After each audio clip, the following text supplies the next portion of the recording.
integrado por estados. Por eso dicen sujetos de derecho internacional, porque pueden ser estados o pueden ser otros sujetos. En este caso, como yo les digo, ¿verdad? La OIT pues está formada también por empresarios y trabajadores y estados, es tripartito. La Cámara de Comercio Internacional, eso no le podemos negar, ¿verdad? Su calidad de organismo internacional u organización internacional, que está integrado por las cámaras de comercio correspondientes de cada país. Fue creado en 1919. ¿Qué les da esa fecha? ¿Verdad? La finalización de la Primera Guerra Mundial. Incluso la Cámara de Comercio Internacional existe antes que la ONU. Y se refiere pues a cuestiones básicamente de comercio, que incluye financieras, cuestiones bancarias, etcétera. Ustedes ya han visto los Incoterms, ¿verdad? En derecho mercantil. Los Incoterms son postulados, son normas creadas por la Cámara de Comercio Internacional. No viene de ningún organismo intergubernamental. Es totalmente privado. ¿Y tienen aplicación. Incluso muchos juzgados, órganos jurisdiccionales internacionales han aplicado, ¿verdad? Incoterms, lex mercatoria, para dilucidar algunos casos que se les plantean. Ven entonces que ese es otro organismo internacional, ¿verdad? Que no está fundado por Estado. Otros, el Comité Internacional de la Cruz Roja, otro organismo internacional, ¿verdad? Está creado por ciudadanos suizos. Y es internacional. ¿Por qué es internacional? Está creado y está integrado únicamente por personas de una sola nacionalidad. Únicamente suizos. Nadie más. ¿A qué se debe? Pues sin embargo es internacional. Porque uno de los postulados básicos, pero fundamentales, torales, del derecho internacional humanitario es la neutralidad. Sin neutralidad no podría existir el derecho internacional humanitario. Atiende a personas, independientemente de su condición, de su nacionalidad, de su situación. No sé cómo esté actuando ahorita en el conflicto de Europa Oriental, pero tendría que estar ahí, ¿verdad? Minimizando los horrores de la guerra. Y se aplican los protocolos, el derecho de Ginebra, ¿verdad? De 1949, lo desarrollan. Por eso es que solo pueden estar personas, pueden integrar el Comité Internacional Cruz Roja solo personas de una nacionalidad, Suiza, porque Suiza se ha declarado estado neutral, ¿verdad? Y imagínense que hubieran rusos en el Comité Internacional Cruz Roja, no serían imparciales, ¿verdad? No serían neutrales. Igual si hubieran estadounidenses, ¿será que serían neutrales en ese conflicto? A la hora de atender heridos, de evacuar poblaciones civiles, etcétera.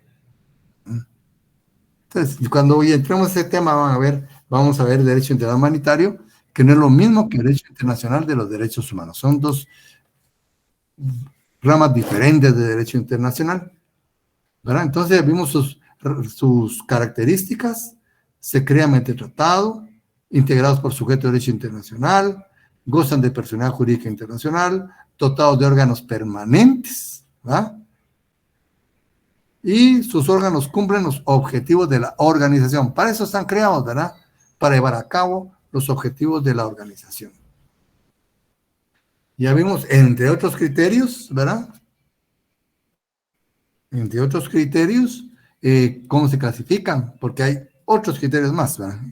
A mí me gustaron estos que hizo la doctora Ortiz al, por sus fines generales y específicos, de vimos fines generales como la ONU, la OEA, ¿verdad? Ven cuestiones militares, de defensa común, de estabilidad internacional, de desarrollo de los derechos humanos, cuestiones de salud,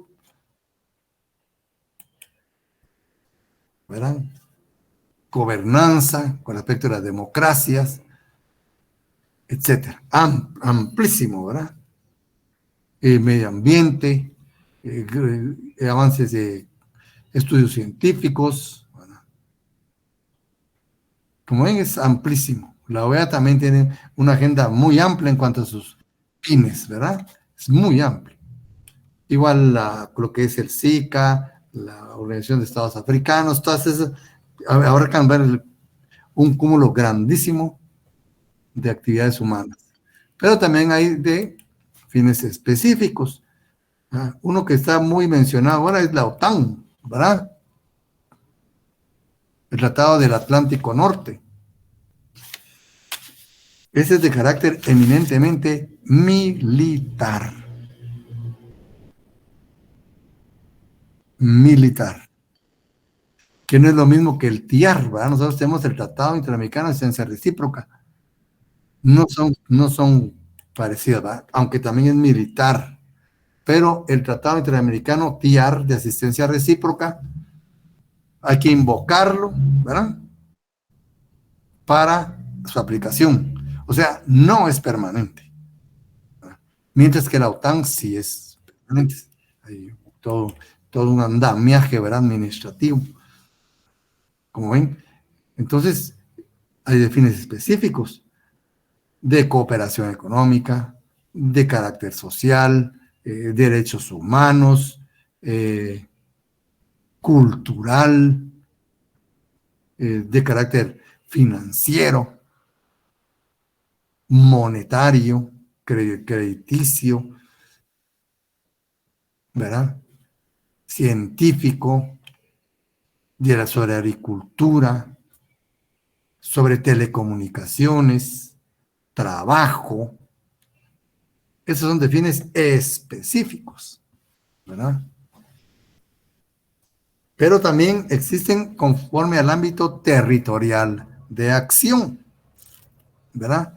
Conforme al ámbito territorial de acción. Aquí pues ya vamos a ver qué espacio, ¿verdad? Sobre qué territorio se puede manifestar, ya no sobre qué fines, sino sobre qué territorios. Entonces aquí tenemos de ámbito universal, de ámbito regional y de ámbito subregional. Esto faltó en la clasificación que vimos, ¿verdad? Pero subregionales también son importantes, ¿verdad?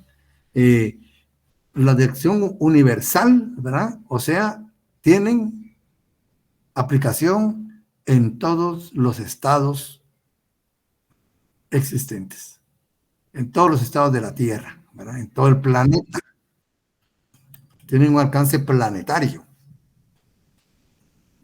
Entonces ya tenemos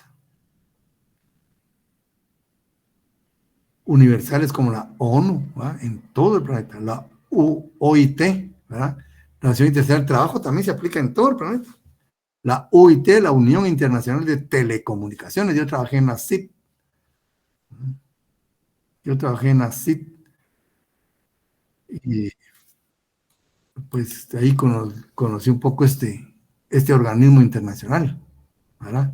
Hicimos un tratado para Centroamérica, propusimos un proyecto de tratado para Centroamérica sobre telecomunicaciones, pero no se llevó a cabo, ¿verdad? No se llevó a cabo. Y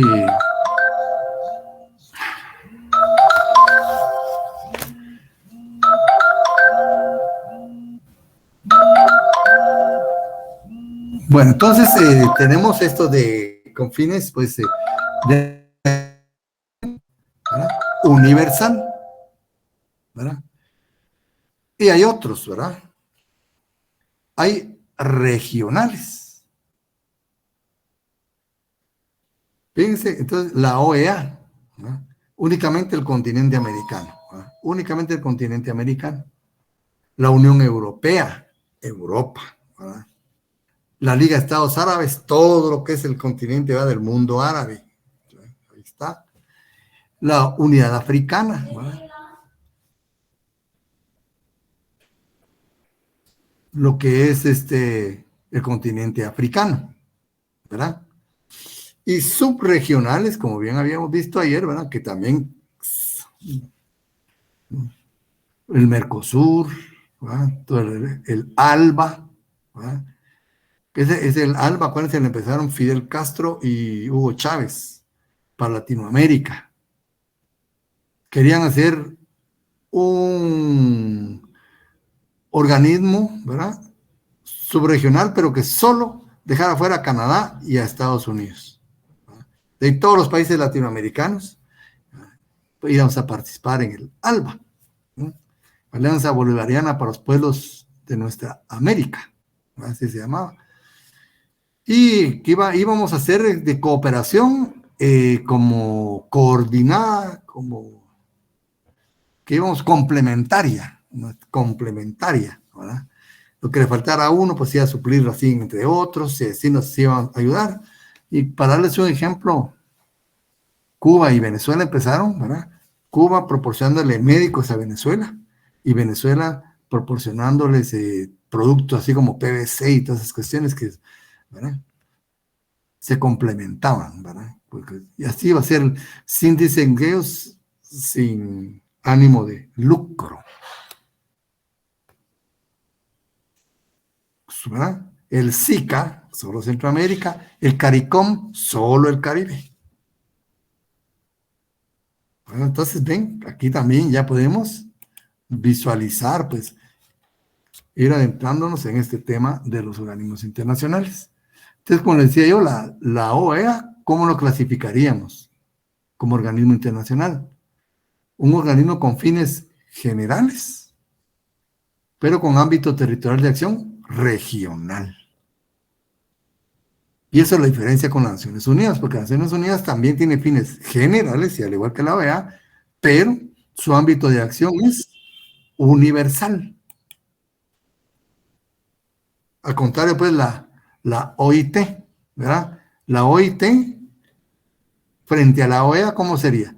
La OIT tiene fines específicos, mientras que la OEA tiene fines generales. Y en el ámbito territorial, la OEA es de ámbito regional y la OIT de ámbito universal.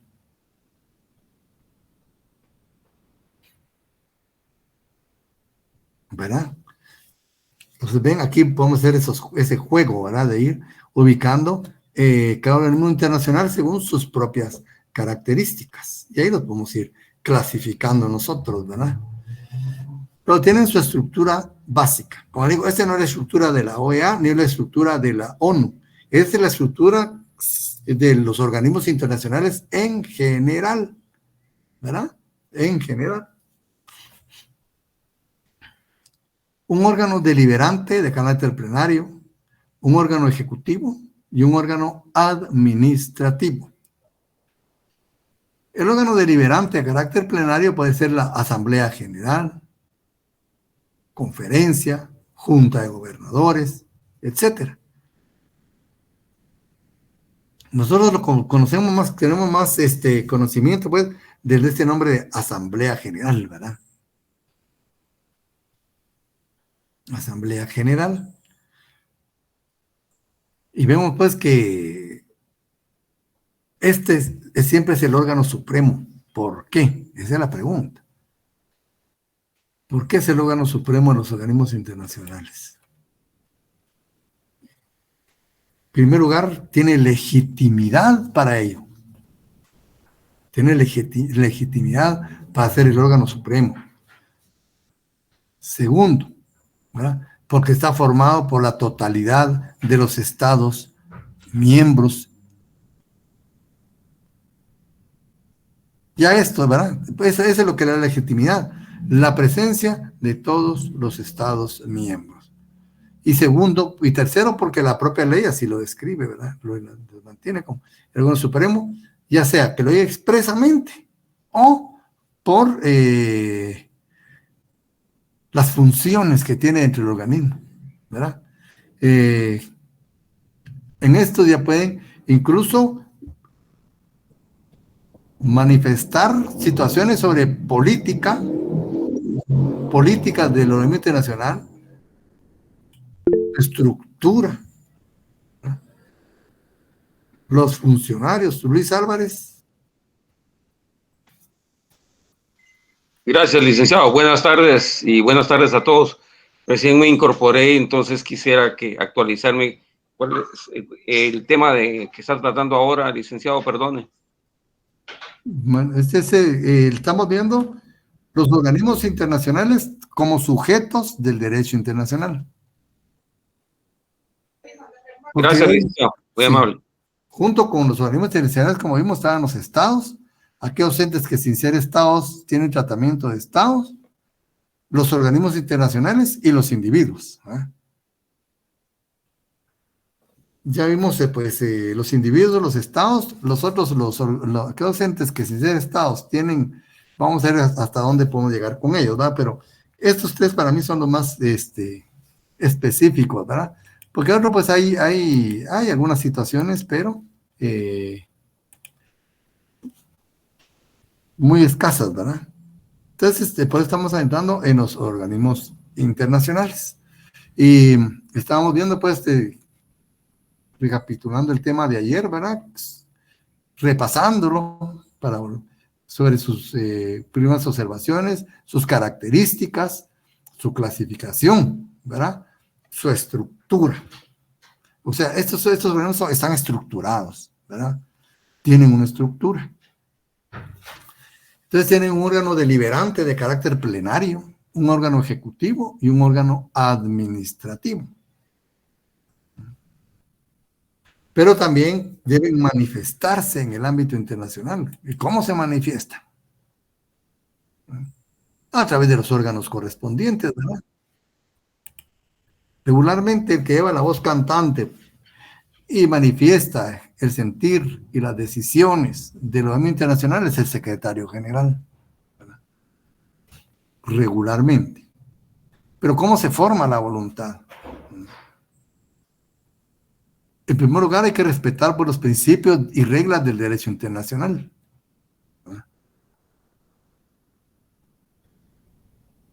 O lo que esté plasmado en el propio documento constitutivo de ese órgano. ¿Verdad? Cómo acordaron que iba a formarse la voluntad de ese Estado. Porque debe manifestarse. Pero no como cada país, no, como un organismo único. Y aquí vamos a la teoría de la ficción que miramos en derecho mercantil, ¿verdad? Que el organismo internacional no es la suma de todos sus integrantes, no es la suma. Es un ente totalmente nuevo, autónomo, ¿verdad? Con personalidad y capacidad jurídica internacional. Entonces, todos los órganos de este organismo internacional son distintos a los estados o a los miembros que conforman el organismo, ¿verdad? O sea, el organismo internacional no es la suma de todos los estados, no, es un ente nuevo, ¿verdad? Un ente nuevo. Y como por tal de manifestarse. O sea, la ONU, en principio, ¿verdad? No manifiesta el interés de cada uno de los estados, porque muchas veces no están ni de acuerdo. Manifiesta el punto de vista de la ONU, punto, ¿verdad? La OEA igual, manifiesta el punto de vista, la decisión, el criterio de la OEA, no de todos los estados que conforman la OEA. Por eso es importante cómo se forma la voluntad, porque no siempre o casi nunca están de acuerdo, ¿verdad?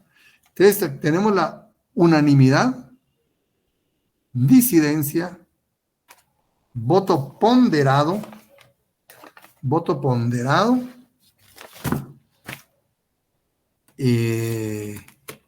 mayoría simple y mayoría calificada, o sea, las mayorías, ¿verdad?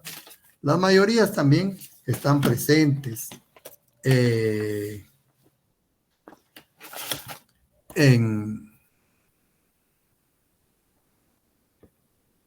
la formación de voluntad de los organismos internacionales, y el último es por consenso.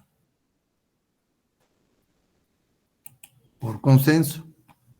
Entonces, no sé si ya les llegó este documento, jóvenes. No, Lick. Antes voy a pedir que se los trasladen.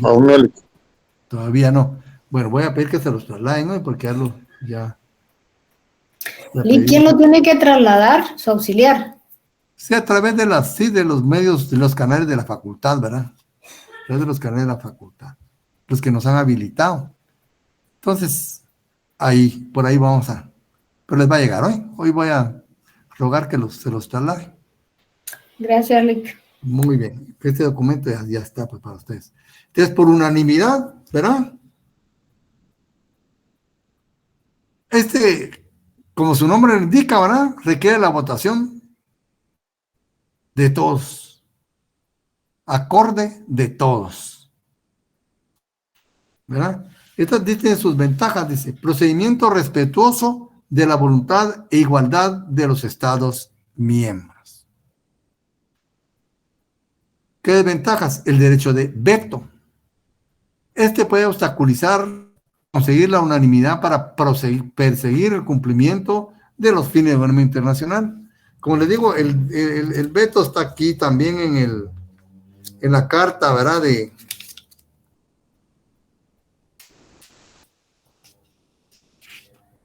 De las Naciones Unidas, porque en el Consejo de Seguridad,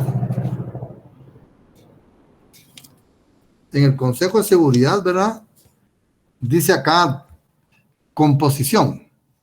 El Consejo de Seguridad se compondrá de 15 miembros de las Naciones Unidas. Ahí está bien, ¿verdad? Ahí no hay problema. 15 miembros de las Naciones Unidas. Le sigue la República de China, Francia, la Unión de Repúblicas Socialistas Soviéticas, la URSS, ahora Rusia, Reino Unido de la Gran Bretaña e Irlanda del Norte, ¿verdad? Y los Estados Unidos de América, 5, ¿verdad? Serán miembros permanentes.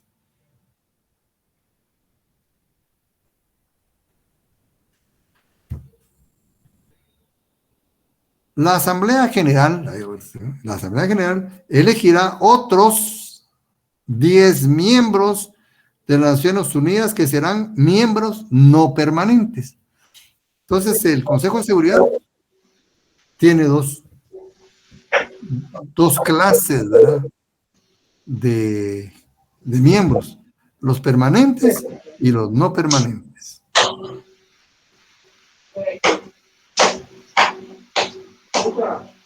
Miembros permanentes y miembros no permanentes. Luis Álvarez, le recomiendo su micrófono. Sí, licenciado, disculpe. Bueno. Entonces, ven, hay dos clases de miembros en el Consejo de Seguridad, permanentes y no permanentes. Para mí, criterio muy personal, que no comparten muchos. Este rompe el principio de igualdad de los estados. Aquí hay privilegios. ¿Por qué? Principalmente acá, y ese es la diferencia grandísima que hay. Guatemala incluso ha sido miembro no permanente del Consejo de Seguridad. Estuvo el licenciado Gerd Rosenthal, un buen diplomático, un diplomático muy, muy bueno, ¿verdad?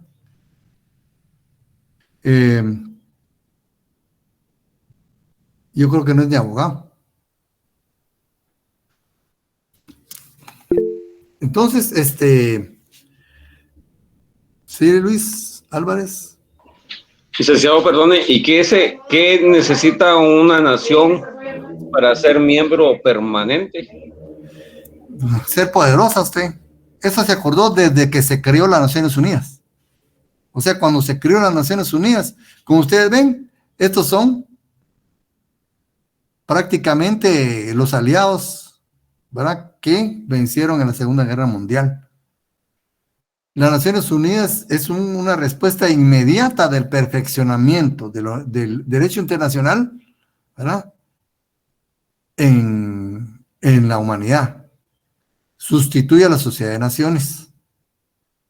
Entonces, cuando se hizo esto, ¿verdad?, en el Consejo de Seguridad, que tiene que ver sobre cuestiones de guerra, sobre cuestiones de paz, eso es lo que tendría que estar ahorita trabajando ya en Europa Oriental, ¿verdad?, viendo estas situaciones, la paz y la estabilidad internacionales. Es el tema más delicado que existe. Entonces, aquí se apartaron esa parte de poder. Incluso, fíjense ustedes, y eso se los voy a decir, han estado exigiendo, eso es lo que están exigiendo, reformas a la Carta de la ONU. Pero donde más piden las reformas es en este artículo, ¿verdad? Ampliar, dice, el número de miembros permanentes. Deberían de quitarlos mejor, no ampliarlos, ¿verdad? ¿Y por qué?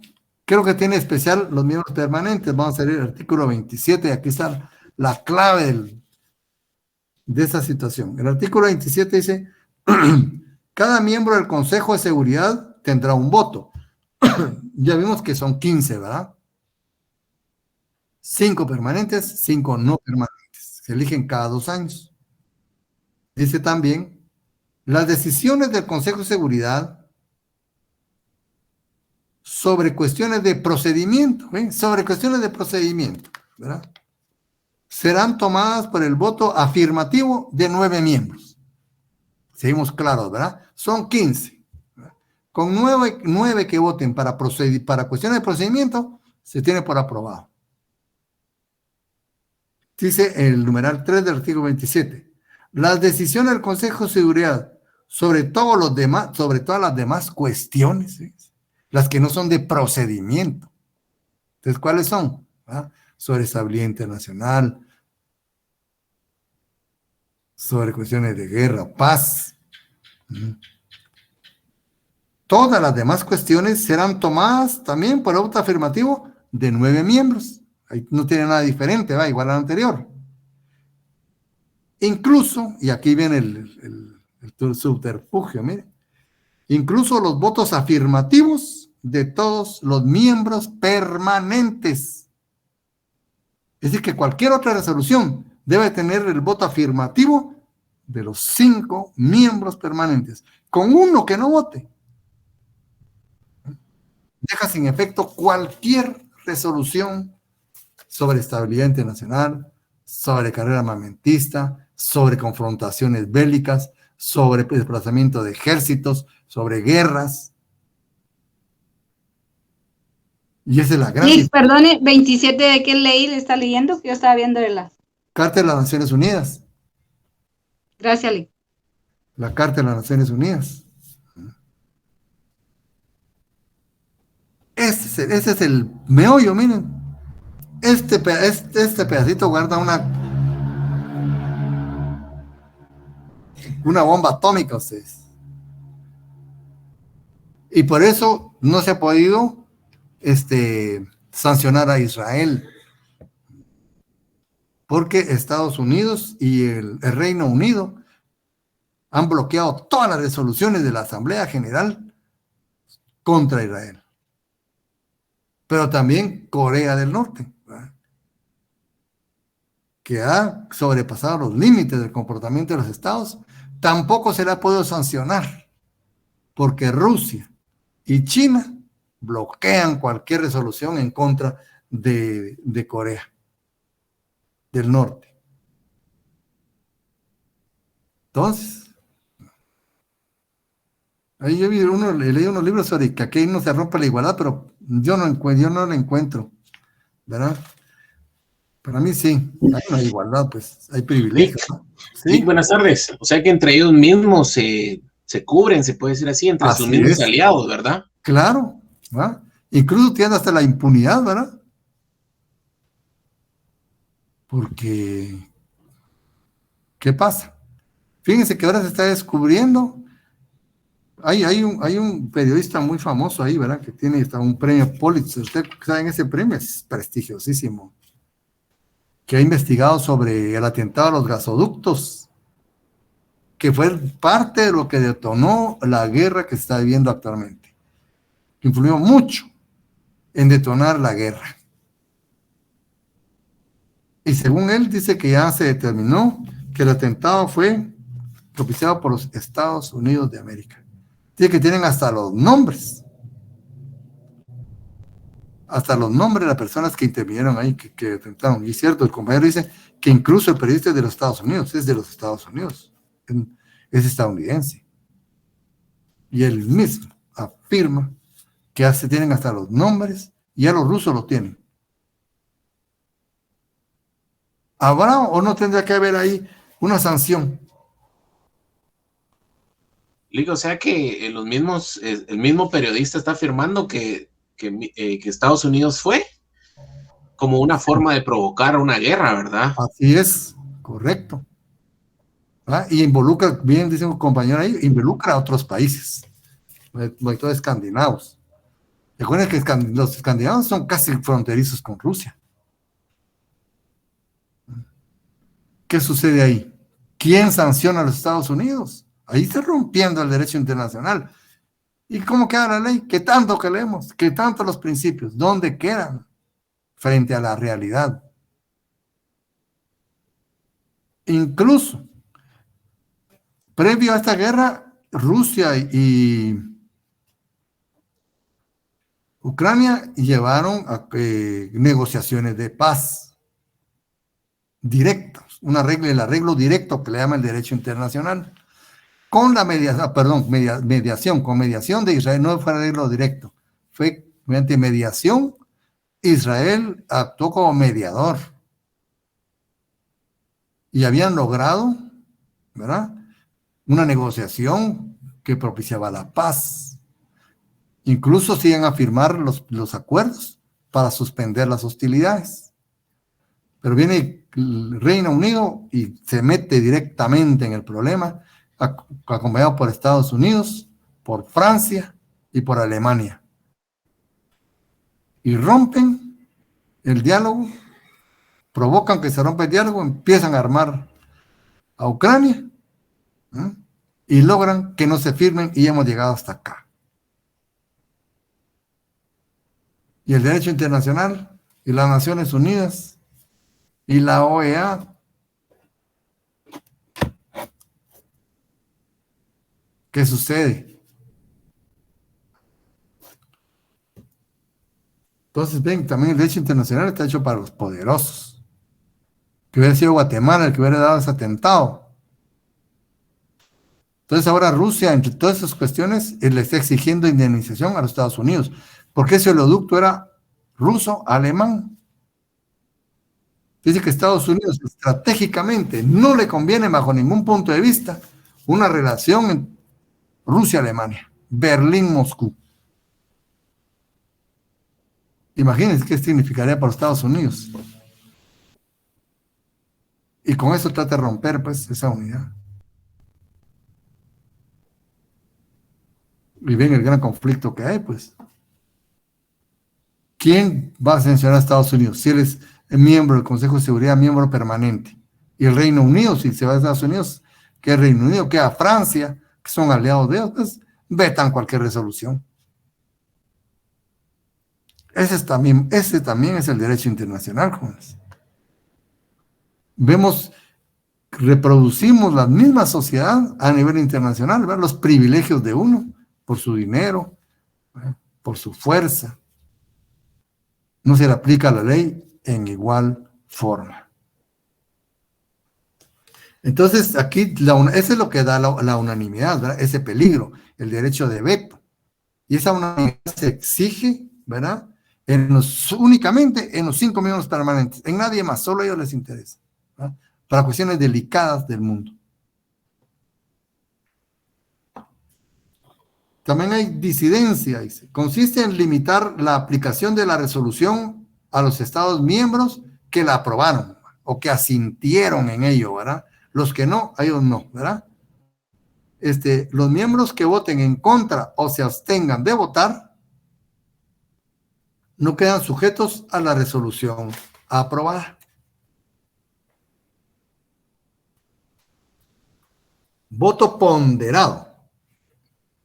Conforme a este procedimiento, algunos estados disponen de más votos que otros en el momento de tomar decisiones en determinados órganos. Esto supone apartarse del principio de igualdad de los estados. Yo puse aquí el Banco Mundial, ¿verdad? Ahí votan en atención a las acciones. Obviamente, Guatemala va a tener el mismo potencial financiero, económico dentro del Banco Mundial que los Estados Unidos, que Alemania, que Reino Unido, ¿verdad? Incluso Estados Unidos es el más poderoso, ¿verdad?, accionista del Banco Mundial. Y pues ustedes ven, todos los presidentes del Banco Mundial son de los Estados Unidos. Las mayorías, ¿verdad? Simple y calificada. La mayoría simple es la mitad más uno, ¿verdad? Lo que hemos visto. Y la mayoría calificada puede descifrarse en determinado, ¿verdad?, relación. Por ejemplo, 2/3 partes, ¿verdad? Nuestra Constitución tiene algo contemplado, ¿verdad? Esa mayoría calificada. ¿Verdad? Pero es para situaciones muy especiales, ¿verdad? Cuando hay una ley por urgencia nacional. Ahí se piden las 2/3 por una mayoría calificada, ¿verdad? Entonces, mayorías hay simple y calificada. Y por consenso. Ese procedimiento, pues, no es muy riguroso como los otros, ¿verdad? Es solo un formalismo, la votación es casi un formalismo, ¿verdad? Que solo evalúa, pues, ¿verdad? En términos generales, el sentir, pues, de la mayoría, ¿verdad? Dice acá, mediante dicho procedimiento se adoptan resoluciones sin acudir a la formalidad de la votación.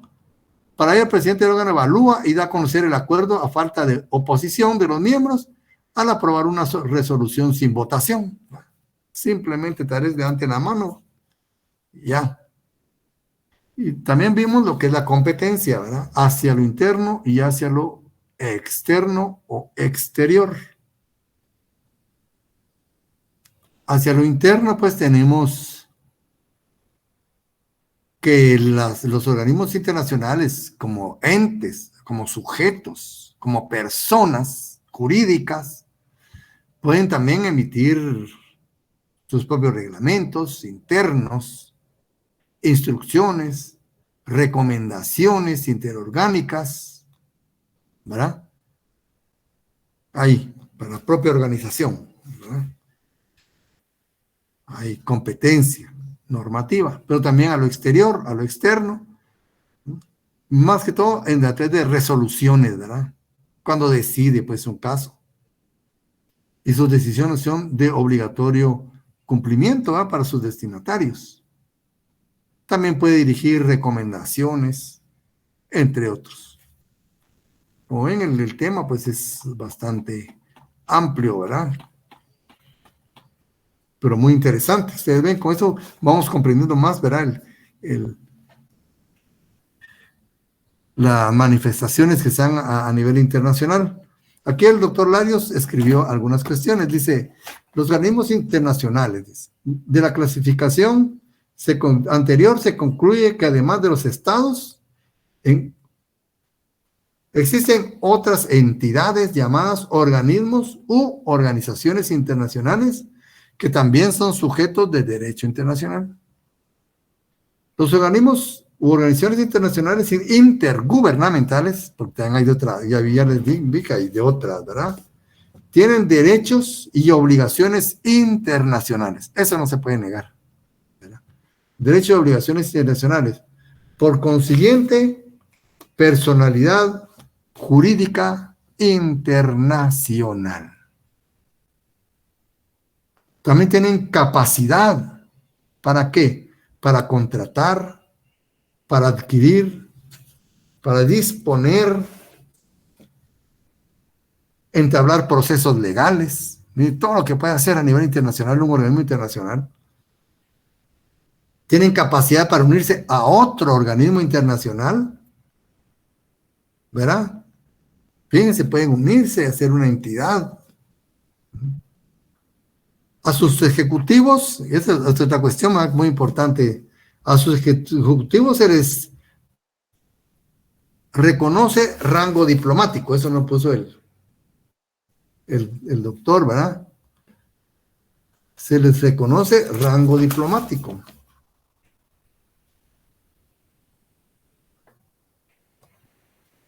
Rango diplomático, ¿verdad?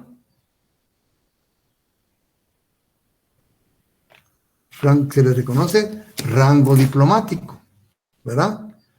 Y a raíz de ello, ¿verdad?, gozan de privilegios e inmunidades.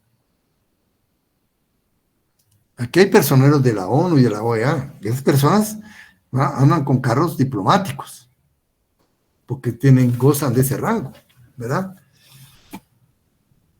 Entonces, a ellos también se les otorgan inmunidades y privilegios diplomáticos, tal como se le reconoce a los representantes de otros estados. Y como bien dice aquí, emiten resoluciones, como ya vimos anteriormente, ¿verdad? Emiten resoluciones y recomendaciones, ¿verdad? Se puede decir vinculantes, ¿verdad?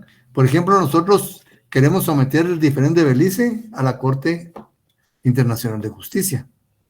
Pero antes de someterlo tenemos que reconocer, ¿verdad?, la competencia de la Corte en este asunto.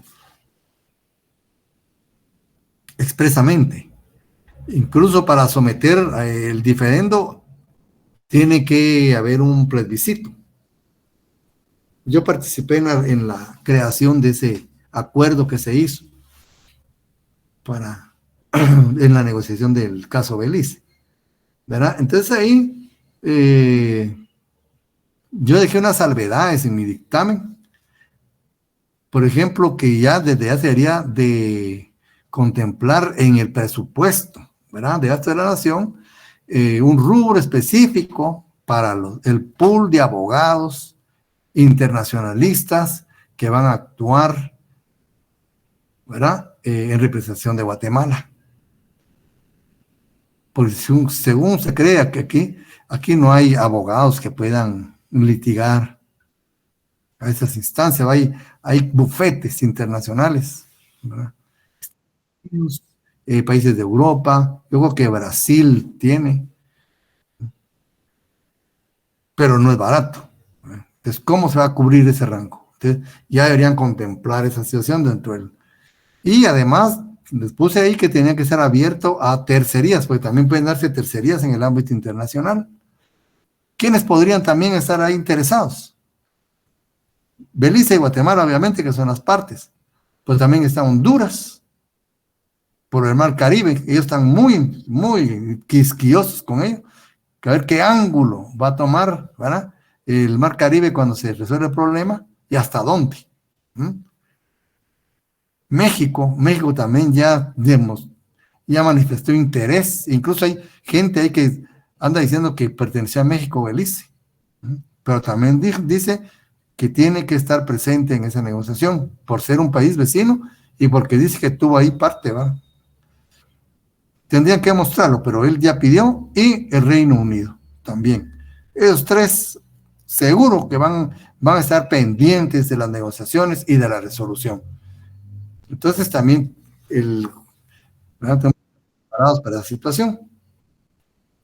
Entonces, emiten resoluciones y recomendaciones cuya observancia deviene casi obligatoria a juzgar por la práctica y experiencia internacionales. Algunos órganos de dichas instituciones, como el Consejo de Seguridad, tienen facultad para imponer sanciones de alcance internacional y a veces hasta para tomar acción internacional. Fíjense, es que ese es el problema del Consejo de Seguridad, que a través del Consejo de Seguridad se determina, ¿verdad?, el uso de la fuerza militar. Las Naciones Unidas también pueden desplegar fuerza militar. No sé si han oído ustedes hablar de los cascos azules. Es un ejército. Hay Estado Mayor. ¿No? Hay Estado Mayor. Se instituye. Y son aportaciones de todos los ejércitos del mundo, ¿no?, que tienen la obligación de apoyar la acción de las Naciones Unidas. Guatemala ha proporcionado personal militar para acción de las Naciones Unidas. Han estado en Haití, han estado en el Congo. En el Congo tuvieron un gran problema. Incluso estuvieron a punto de que los decapitaran. Estuvieron combatiendo como 4 o 5 horas ahí encerrados, porque rompieron los lineamientos del derecho internacional. Eso es muy delicado. Guatemala, ¿verdad?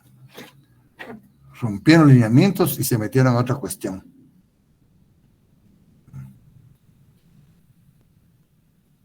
¿Verdad? Sí, entonces es bien delicado esto, ¿verdad? Muy delicado. Muy delicado. Y el Congo, pues, nos trajeron con un buen criterio, bueno, de los nuestros, que como combatientes sí, porque sí resistieron bastante. Pero personas ahí perdieron su carrera militar. Muy delicado, ¿verdad? Pero sí hemos estado también nosotros, ¿verdad? Entonces, el Consejo de Seguridad es un órgano vital para la estabilidad internacional, ¿verdad? Que incluye, pues, la acción armada. Es que eso es trascendental. También se adoptan instrumentos con carácter de tratados. Acuérdense, dentro de las Naciones Unidas se han adoptado cantidad enorme de tratados internacionales, ¿verdad? De toda índole, ¿verdad? Entonces, como ven, es indiscutible que los organismos internacionales, ¿verdad?, tengan la calidad de sujetos de derecho internacional. Participan en la vida internacional. Entonces tenemos lo que es la ONU. Usar un vistazo, ¿verdad?, a la ONU, porque vamos a verlo detenidamente después, ¿verdad? La ONU, pues, cuenta con sus propias finalidades, cuenta con sus propios designios, con sus propios propósitos, con sus propios principios. ¿Verdad? Cuenta con sus propios principios también, ¿verdad? Desde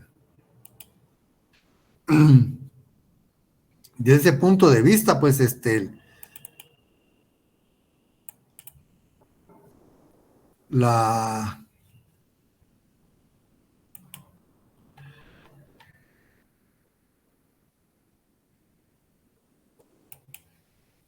bueno, entonces, estábamos aquí perdón, estaba buscando la carta de la OEA que se me había perdido acá, ¿verdad? La ONU, pues es una organización de ámbito universal, ¿verdad? Y tiene su propia estructura, ¿verdad? Se compone por capítulos, ¿no?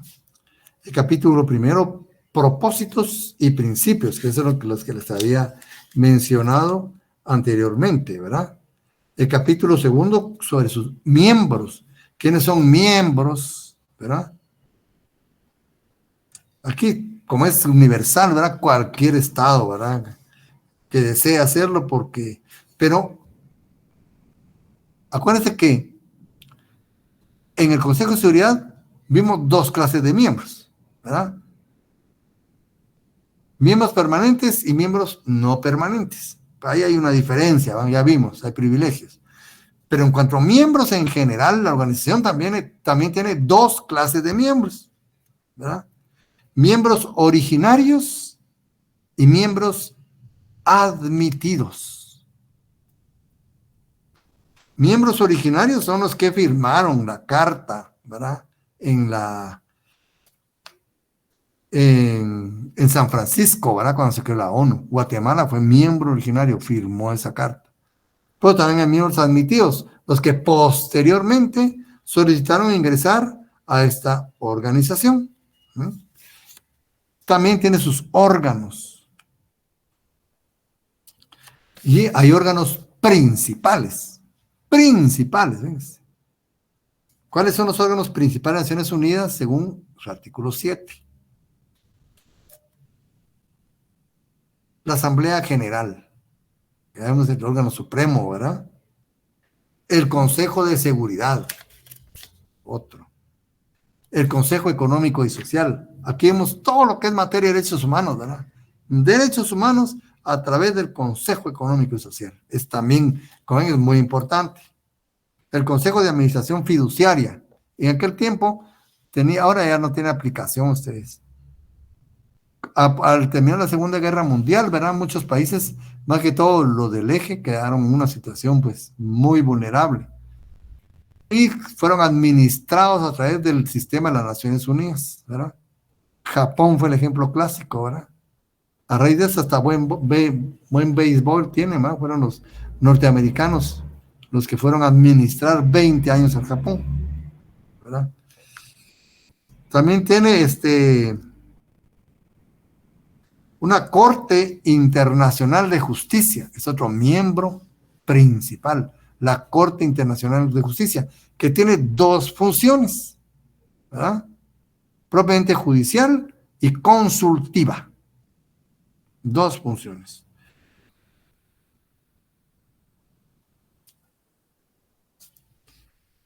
Entonces ahí está la Asamblea General, ¿verdad?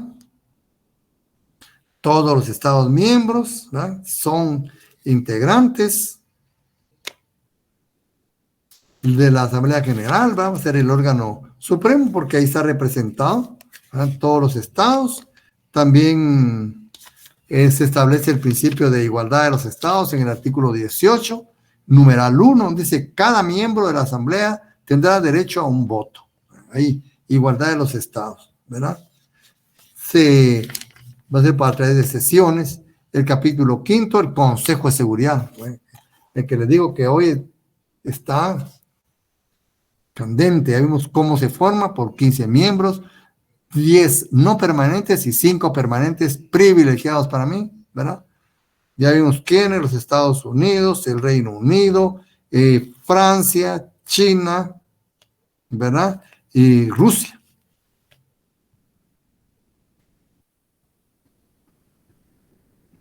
Fíjense qué funciones y poderes tiene el Consejo de Seguridad a fin de asegurar la acción rápida y eficaz por parte de las Naciones Unidas. Sus miembros confieren al Consejo de Seguridad la responsabilidad primordial, todos los miembros de las Naciones Unidas, al Consejo de Seguridad la responsabilidad primordial de mantener la paz y la seguridad. Y para mantener la paz y la seguridad puede hacer cualquier acción, incluso la acción militar. Ese es lo delicado, ¿verdad? Y aquí tenemos, bueno, que es el derecho de veto, ¿verdad? Viene también el arreglo de controversias, muy importante, ¿verdad? Cómo se pueden arreglar las controversias en el ámbito internacional.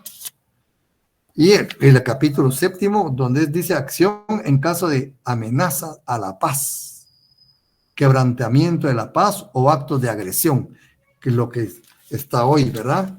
Pero empieza en el artículo 39. Artículo 39, ¿verdad? Acuerdos regionales, aquí ya vienen regionales. Ya tomen en cuenta esos organismos internacionales, ¿verdad? De ámbito regional. Ninguna disposición de esta carta se opone a la existencia de acuerdos u organismos regionales. Ya vimos cuáles son, ¿verdad? Usted está acordado aquí también, ¿verdad? la cooperación internacional, económico y social, ¿verdad? Cómo viene cómo se coordina, y posiblemente viene el Consejo Económico y Social. Aquí vemos todo lo que son derechos humanos, desarrollo, ¿verdad? Desarrollo de los estados, estabilidad económica, declaración relativa a los territorios no autónomos, bueno, esa es otra cuestión, régimen internacional de administración fiduciaria, como digo, ya, eso ya no se aplica hoy, y el Consejo de Administración Fiduciaria, la Corte Internacional de Justicia, ¿verdad? Importante, artículo 92, ¿verdad? Artículo 92, con sus dos funciones, ¿verdad? La función judicial, en artículo 92, la Corte Internacional de Justicia será el órgano judicial principal de las Naciones Unidas, función judicial. Y el artículo 96, la Asamblea General o el Consejo de Seguridad, solo esas dos instituciones, esos dos órganos pueden dirigirse a la Corte, solo esos dos, ninguno más. La Asamblea General o el Consejo de Seguridad podrán solicitar de la Corte Internacional de Justicia que emita una opinión consultiva. Ahí está la otra función. Y vemos la judicial, ¿verdad? Y ahora la otra función consultiva, ¿verdad? Sobre cualquier cuestión jurídica. Y mire, claramente dice, los otros órganos, ya vimos que hay otros órganos principales, de Naciones Unidas y los organismos especializados que en cualquier momento sean autorizados para ello por la Asamblea General, o sea, la Asamblea General tiene que autorizar para que esos órganos, ¿verdad? Podrán igualmente solicitar de la Corte opiniones consultivas sobre cuestiones jurídicas, o sea, tienen que ser autorizados. Solo la Asamblea General y el Consejo de Seguridad pueden dirigir directamente, los demás necesitan autorización. ¿Ven? Dos funciones. Tenemos dos miembros de las Naciones Unidas, dos miembros del Consejo de Seguridad, dos funciones de la Corte Internacional de Justicia, ¿verdad? Y en las disposiciones varias, lo que contiene aquí es el artículo 102, ¿verdad? Yo lo resaltaría, todo tratado y todo acuerdo internacional concertado por cualquiera miembro de las Naciones Unidas, después de entrar en vigor esta carta, serán registrados en la Secretaría General. Entonces, todos los tratados internacionales deben ser registrados en la ONU. ¿En qué parte? En la Secretaría General. Lo que nosotros vemos es la copia que la Secretaría, o sea, fe pública, ¿verdad? La fe pública dice, bueno, este es lo que contiene este tratado.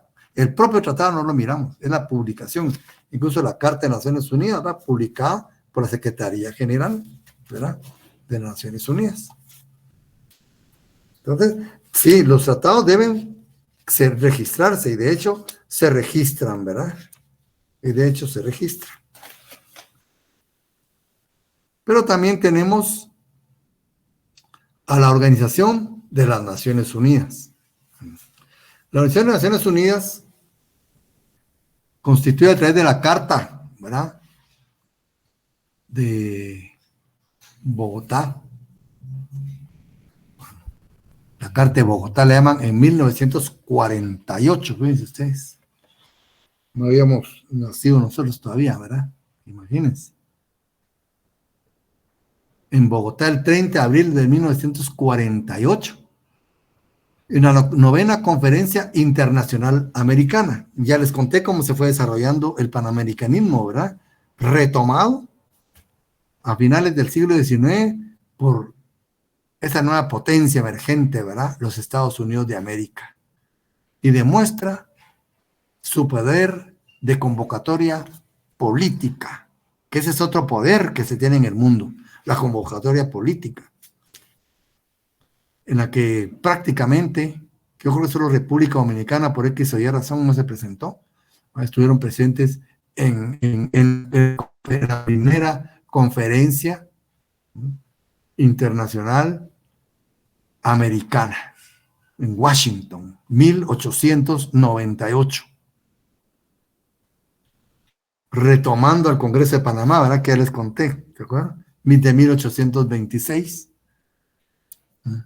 Muy importante las conferencias interamericanas.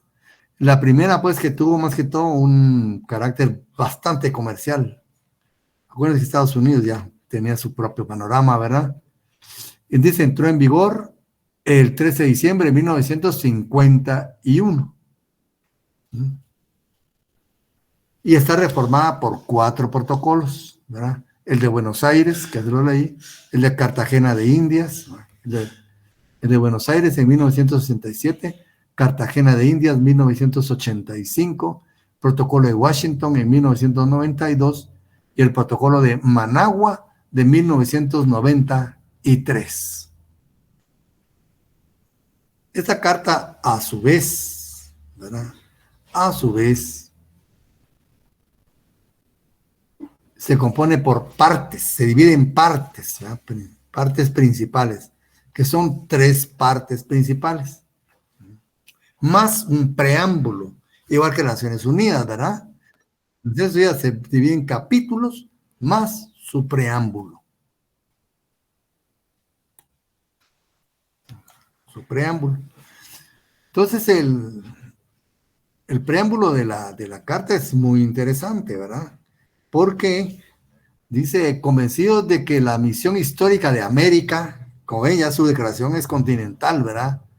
Es ofrecer al hombre una tierra de libertad y un ámbito favorable para el desarrollo de su personalidad y la realización de sus justas aspiraciones. Fíjense todo lo que encierra esta manifestación, ¿verdad?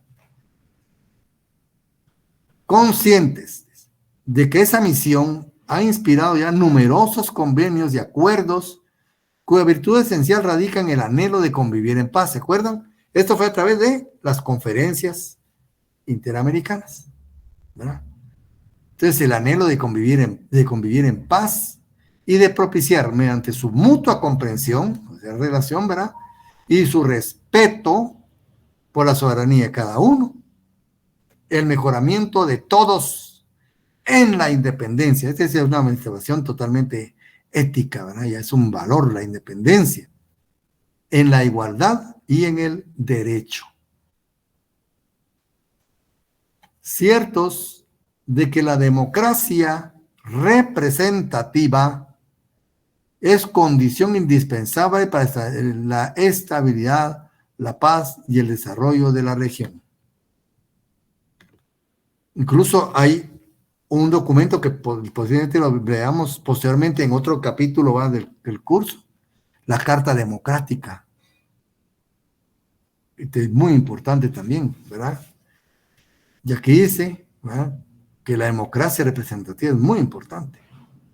Seguros de que el sentido genuino de la solidaridad americana y de la buena vecindad no puede ser otro que el de consolidar en este continente americano, América, dentro del marco de las instituciones democráticas, otra vez enfatizan sobre la democracia.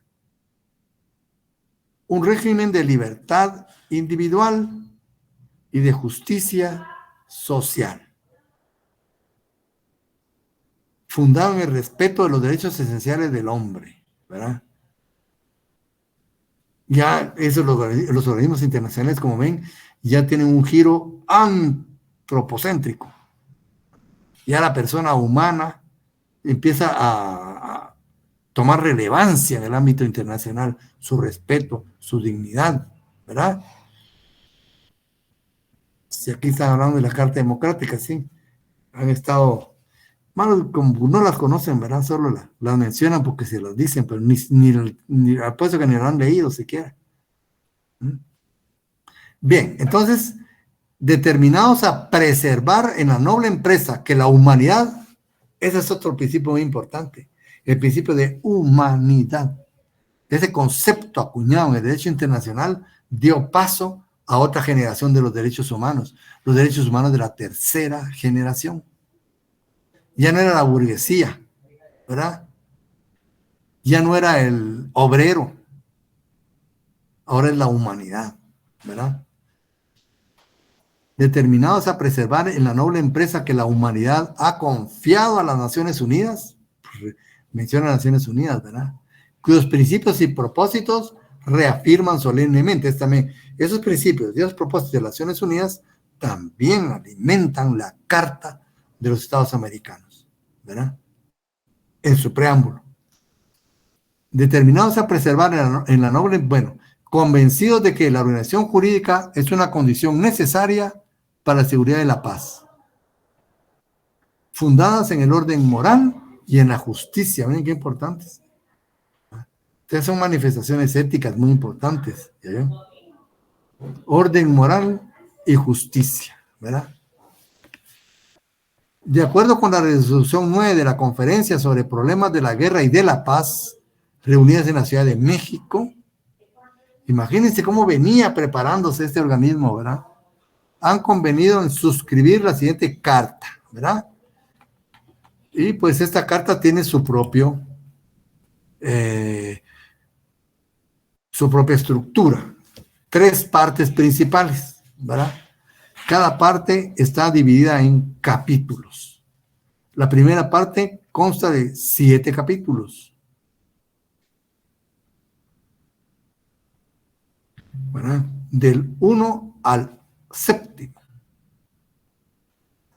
Naturaleza y propósitos, principios, miembros. Aquí los miembros, ¿quiénes van a ser? Únicamente los del continente americano, esa es la diferencia. Derechos y deberes fundamentales de los estados, muy importante, ya lo leímos, ¿verdad? Solución pacífica de controversias, al igual que las Naciones Unidas, ¿verdad? Seguridad colectiva, la doctrina Monroe, ¿verdad? Sí, y que retomó, ¿verdad?, el Congreso de Panamá. Esa venía de 1815 con Bolívar. Seguridad colectiva del continente, ¿verdad? Entonces, seguridad colectiva, desarrollo integral. Segunda parte, ¿verdad?, que se compone 1, 2, 3, 4, 5, 6, 7, 8, 9, 10, 11 capítulos, ¿verdad? Ya es la parte, como quien dice, orgánica, ¿verdad? Los órganos, la Asamblea General, reunión de consulta y ministro de Relaciones Exteriores. Este es muy importante. Cuando hay problemas en América se reúnen los consejos de la organización, Consejo Permanente de la organización, Consejo Interamericano de Desarrollo Integral, Comité Jurídico Interamericano, muy bueno, ha hecho estudios muy, muy interesantes. Comité Jurídico Interamericano, Comisión Interamericana de Derechos Humanos, muy conocida, ¿verdad? La Comisión Interamericana de Derechos Humanos, Secretaría General, las conferencias especializadas y los organismos especializados. La tercera parte, que consta de 4 capítulos, nos habla de las Naciones Unidas, disposiciones varias, ratificación y vigencia, y disposiciones transitorias. Es de como que dice un pincelazo, ¿verdad?, al acercamiento de estos organismos internacionales tan importantes, ¿verdad?, que yo siento que se han quedado cortos con los acontecimientos actuales. Yo siento que no han tenido liderazgo a nivel internacional, criterio muy personal. Han dejado todo en manos de las grandes potencias, ¿verdad?, de las grandes potencias. Entonces, dejamos esto por el momento, ¿verdad? Y la otra semana ya vamos a hablar del examen, ¿no?, y de los temas que van a entrar.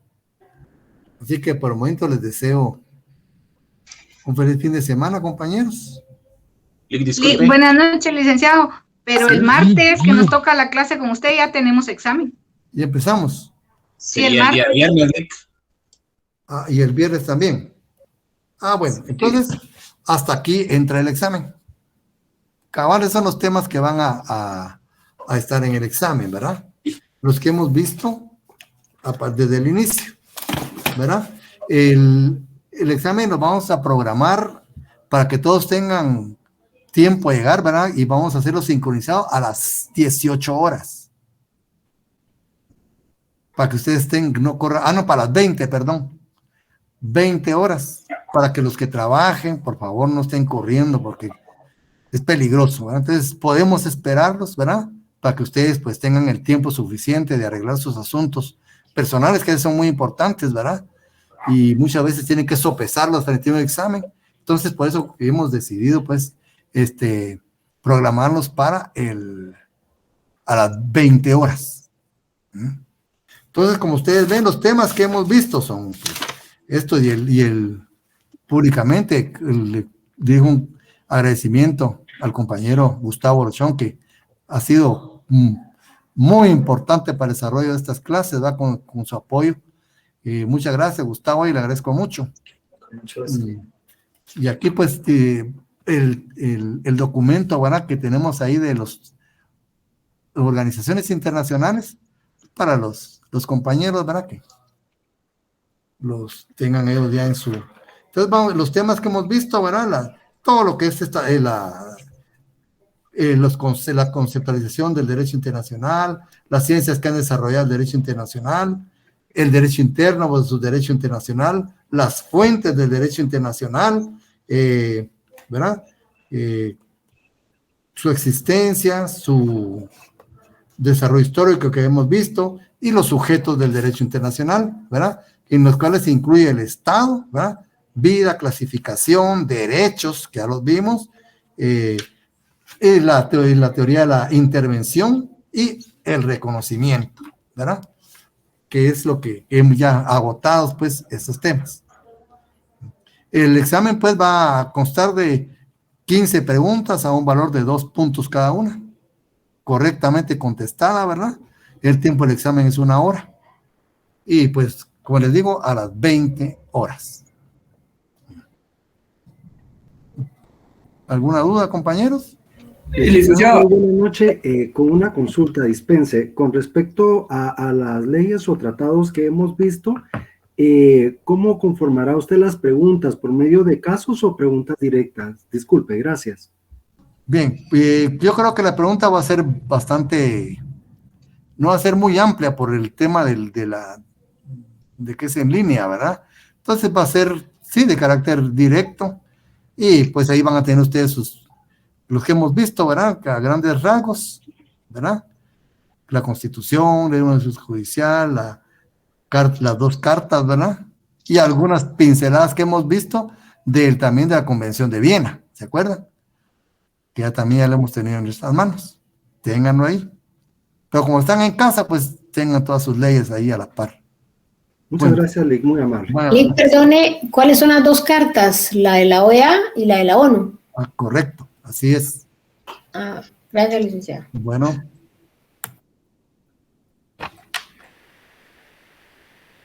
Bueno, compañeros, entonces, primero licenciado, perdone, ¿y el material cuándo lo van a subir? ¿Y a Classroom lo irán a subir? Sí, el día de hoy, Gustavo, por favor. Sí, ya lo acabo de subir justamente, ya están en las 2 secciones. Bueno, entonces ya los tienen ustedes a disposición, y cualquier cuestión, pues, gracias, nos consultan, que con mucho gusto estamos para atenderlos, ¿eh? Muy bien, gracias, compañeros, un placer, y nos seguimos viendo, pues. Gracias, Lick, feliz noche. Muchas gracias, Gustavo, por su apoyo. Mucho gusto, Rica, de orden. gracias, licenciado. Gracias. Se cuidan.